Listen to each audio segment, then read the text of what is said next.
না যাই। তাছাড়া এখন থেকে এটা তোমার প্লেন, যাও তোমার বাসায় গিয়ে তোমার ছেলের সাথে এনজয় করো। আর যখন এখান থেকে বেন চলে যাওয়া শুরু করে তখন রিচার্ড তাকে ইএলটি চেক করার জন্য মনে করিয়ে দেয়। আর যখন বেন বাইরে এসে বাইরের সিচুয়েশন দেখে তখন সে পুরোপুরি শকড হয়ে যায়। সে দেখতে পারে পুরো প্লেন ডিস্ট্রয় হয়ে গেছে, অনেক মানুষের মৃত্যু হয়ে গেছে, প্লেনের শেষ অংশ পানির মধ্যে উল্টো হয়ে ডুবে আছে, সেখান থেকেও কারো বাঁচার কোনো সম্ভাবনা নেই। তবে তখনই ওয়াশরুমের মধ্যে কোরার মা জ্ঞান ফিরে পায়। সে কোরার বাবাকেও জাগিয়ে তোলে। তবে যখনই তারা ওয়াশরুমের দরজা ওপেন করে তখন হাই স্পিডে পানি তাদের দিকে আসা শুরু করে। ককপিটের মধ্যে বসা রিচার্ড তার শেষ সময়ে তার ফ্যামিলির ফটো দেখছিল। একটু পরেই ককপিটের গ্লাস ভেঙে যায় আর সমুদ্রের পানি হাই স্পিডে এসে তাকেও মেরে ফেলে। প্লেনের শেষ অংশে একটা বিদ্যুৎ যখন জ্ঞান ফিরে পায় তখন তারা বুঝতে পারে প্লেনের ভেতরে পানি অনেক বেশি স্পিডে উপরের দিকে উঠছে। এই জন্য যদি তাদেরকে জীবিত থাকতে হয় তাহলে তাদেরকে যত দ্রুত সম্ভব উপরের দিকে উঠতে হবে। এখন বেন যে কোনো উপায়ে ইএলটি চেক করার জন্য যাওয়ার প্রিপারেশন নেওয়া শুরু করে।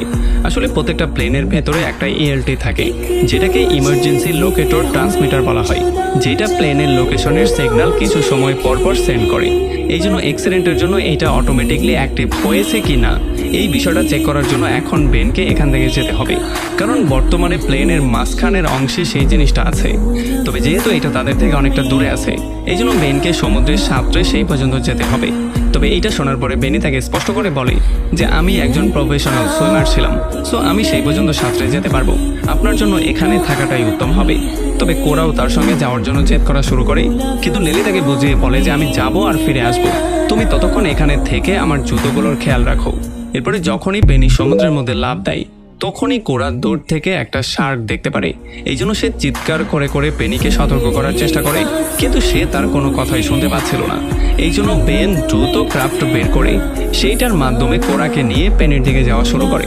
অন্যদিকে প্লেনের শেষের অংশে যারা আটকা পড়েছিল তারা শুধুমাত্র একটা ছোট পকেট উইন্ডোর জন্য জীবিত ছিল।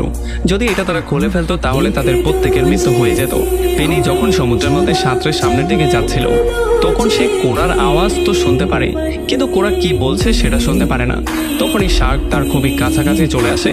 একটু পরে শার্ক তার উপরে আক্রমণ করে দেয়।